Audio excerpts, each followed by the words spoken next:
This week, I found lettuce in my garden that had been buried under snow for months and it was still alive.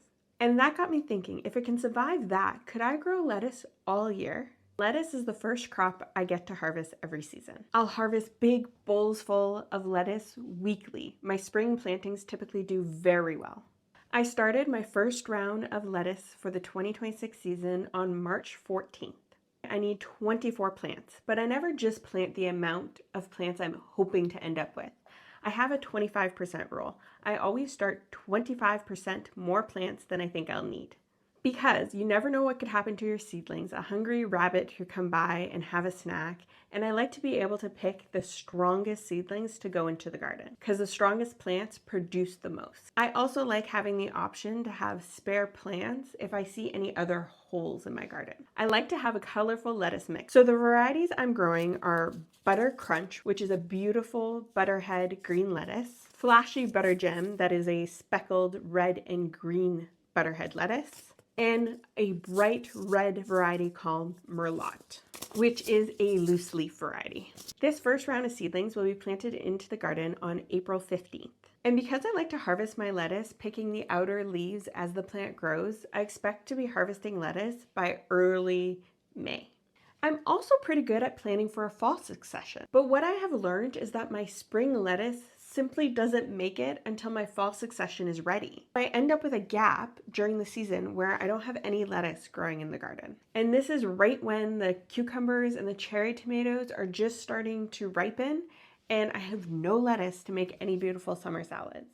Summer lettuce can be a little bit of a challenge because lettuce prefers cool temperatures, which summers just do not provide. Therefore, summer planted lettuce needs a different treatment than spring planted lettuce. Starting with the variety, loose leaf varieties tend to do better in the summer because they are slower to bolt and go to seed. The variety I'm growing is called Drunken Woman, and it is said to be one of the last lettuces to bolt in the summer. I'm going to start my summer succession indoors, about 4 weeks before it's ready to be planted out.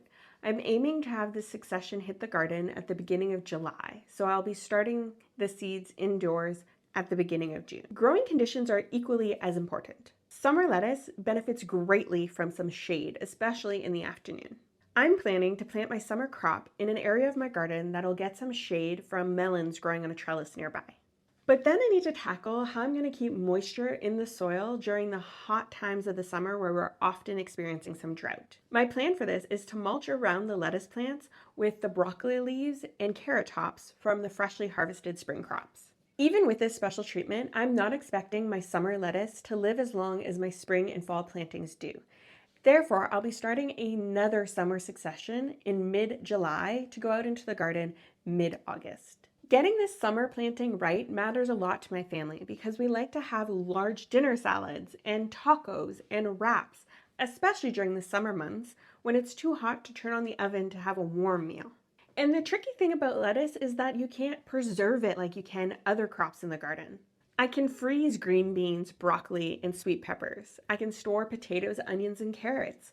I can can tomatoes in multiple different ways, but lettuce needs to be consumed fresh, at least in the way we like to enjoy it. So when the garden lettuce disappears, we're stuck buying it at the grocery store, and it fluctuates quite a bit in price. It can get to $5 to $7 for 3 romaine heads of lettuce. So we don't end up buying as much as we would consume if it was fresh from the garden.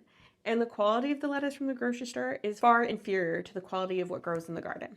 Plus, I think my lettuce is just so much prettier. Earlier this week, I found something in my garden that has me thinking about winter salads as well. I found lettuce in my garden that had been covered in snow for months, and without any help from me, it was still alive. And that made me wonder, if I had protected those plants, would we have been able to eat fresh lettuce all winter long? Once I got that idea in my head, I started thinking about what it would take to make it work. And the first thing I realized is that I probably need to give more space to overwintering greens than I currently have in my plan. I think I'm going to build 2 cold frames over my raised beds 6 weeks prior to my first frost date, which lands around August 29th because my first frost date is October 10th. I'm going to plant out transplants of lettuce, kale, dwarf cabbages, and green onions, all which I'll start indoors 4 weeks prior on August 1st. I'll also direct seed spinach, pak choi, beets, and radishes. Side note about radishes, did you know that there are spring radishes, which is those little red radishes, and winter radishes, which are the longer, typically white radish? You might have noticed that I added some hearty salad toppings to the mix in the form of beets, radishes, and green onions, so that I can have some options to add some variety to our salads that are not just leafy greens. To make this work, I need to have plants ready all season long. So I use a seed starting schedule that I created in Excel to keep my seed starting on track. I have placed a link to the Excel template in the description. In this Excel, I include the crop name, the variety, and how many I would like to plant, along with the maturity date. Then I determine if the seed needs to be started indoors, how many weeks before transplant does it need to be started. For lettuce, my go-to is 4 weeks. Then the most important date for this Excel is the planting date. Both the seed starting date and the estimated harvest date run based on what you've put in for your planting date. The seed starting date is determined by subtracting how many weeks the seed needs to be started indoors from the planting date. For example, I want my first planting of lettuce to be ready to go into the garden April 15th. Take 4 weeks away from April 15th and you land March 18th. I ended up starting the seed on March 14th because that's the time I had available, but I'm within that 4-week range. The estimated harvest date takes that planting date and adds the days to maturity to the planting out date. In this case, I think it'll only take 21 days for me to start getting a harvest. I might get a harvest before then because I like to pick the outer leaves, but it gives me an estimate. The tracking column allows me to keep track of, have I started the seed? Have I transplanted out the seed? And have I harvested that crop? You can see my plan for my lettuce all together here. My first spring planting of lettuce will go out April 15th, followed by the first summer succession on July 1st, the second succession going out on August 15th. Then you'll see that I have all my winter crops planned out for the 2 cold frames. You'll notice that the amounts I have planned for the winter succession is much larger than the amounts I have going in the spring and going into the summer. The reason for this is that I'm only expecting my spring and summer plantings to live a couple months at the most, versus my winter succession, I'm hoping to overwinter it.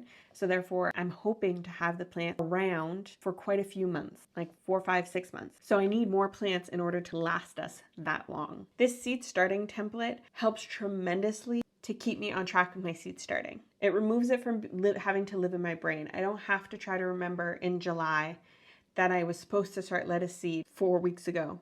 I can set an alarm on my phone. It can go off on June 1st. Hey, start your lettuce seed. And I can make a plan to start that lettuce seed that day or in the next couple days. Because succession planting only works if you have plants ready to go into those holes in your garden.